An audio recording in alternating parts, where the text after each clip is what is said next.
Welcome to this issue of the Gray Institute newsletter, where we're going to delve into understanding and even look into some of the myths about the powerful abdominals. When we look at it from an applied functional science perspective, when we look at it from a scientific foundation, we realize that these guys are really, really important. There's kind of slabbed on each other. They go all the way from our ribs and they go all the way down to our pelvis and they wrap all the way around to our thoracolumbar fascia.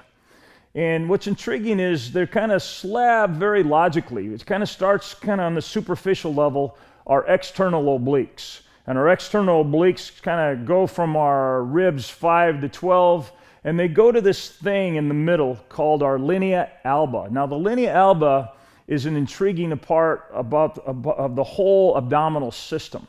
It's this very fibrous collagen connective tissue that really separates kind of our abdominals to a right and left, but more importantly, it's this really fibrous kind of area where our internal and our external obliques and our transverse abdominis are literally fused together. In other words, it's kind of that part of the body that continues the chain reaction. It lets one muscle group talk to the other muscle group and allow us to have this whole organized unit of abdominal soft tissue structure.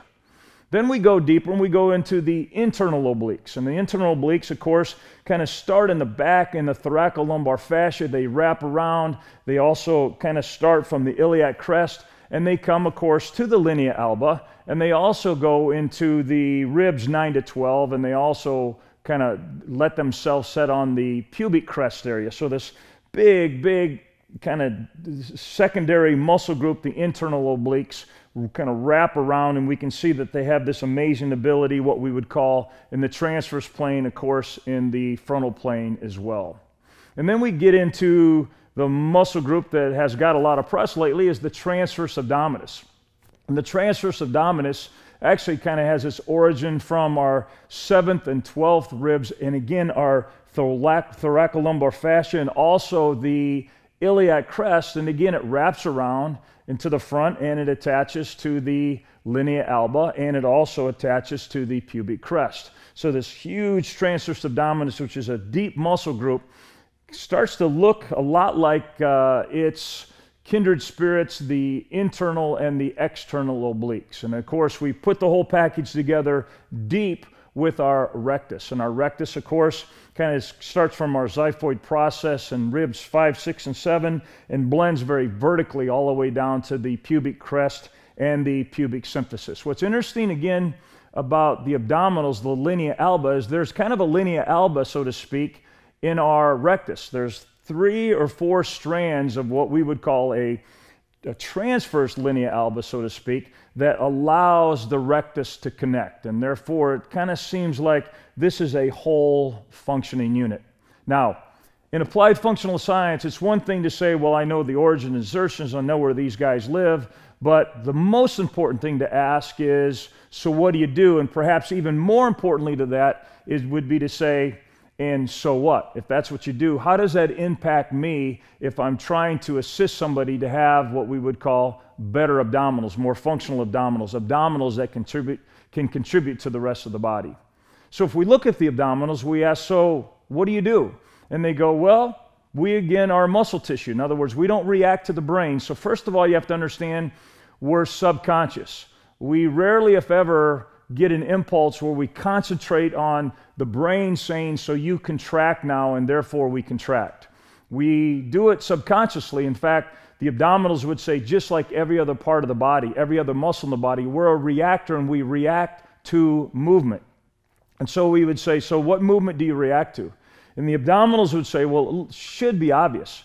We hook onto this huge rib cage, our trunk, and we go and we hook onto the pelvis, and so we control the motion of the trunk, and we control the motion of the pelvis, again, subconsciously, but we obviously do it in all 3 planes of motion, the sagittal plane, the frontal plane, and the transverse plane. So you say, well, talk to me more abdominals, because this is intriguing.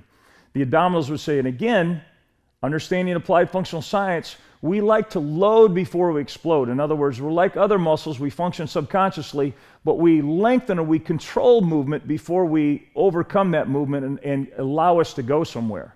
And so the abdominals would say, we decelerate extension of the body in upright function in order to create this flexion. We don't create the flexion. In other words, the abdominals are smart enough to know that if we just allow our body to flex, it would say, well, gravity does this, but we need to decelerate that. The abdominals would then say, we also decelerate lateral flexion. So when our body has this ability to laterally flex, we lengthen, we eccentrically contract, we're able to decelerate this, and we're able to bring you back home or allow you to go somewhere else. So for instance, if you had something in your hand and you wanted to go here and then you wanted to go here, we, the abdominals, assist the body significantly in that. And of course, the abdominals would say, with a smile on their face, boy, if you noticed the angulation of my internal and external oblique and my transverse abdominis and how we all tie together on this vertical linea alba, it would say, and you know that we have perhaps our greatest power in the transverse plane. So we, as a group of muscles, decelerate rotation one way to bring you back and decelerate rotation another way to bring you back. Now, what's intriguing is the abdominals would say, we obviously not only control what the trunk does, but we control what the pelvis does. So when the pelvis is free to move and the pelvis moves in the sagittal plane, whether it rotates forward or rotates back, we, the abdominals, decelerate that motion and then accelerate you back. So if we get an anterior rotation of the pelvis, lengthen the abdominals, the abdominals will allow that pelvis to come back home. Same thing, we get this frontal plane motion going on in the pelvis. All of a sudden, that motion stimulates the proprioceptors that'll let the abdominals know, hey, you need to start lengthening to decelerate the eccentrically in order to bring the pelvis back home. And then again, you already know where we're going in the transverse plane.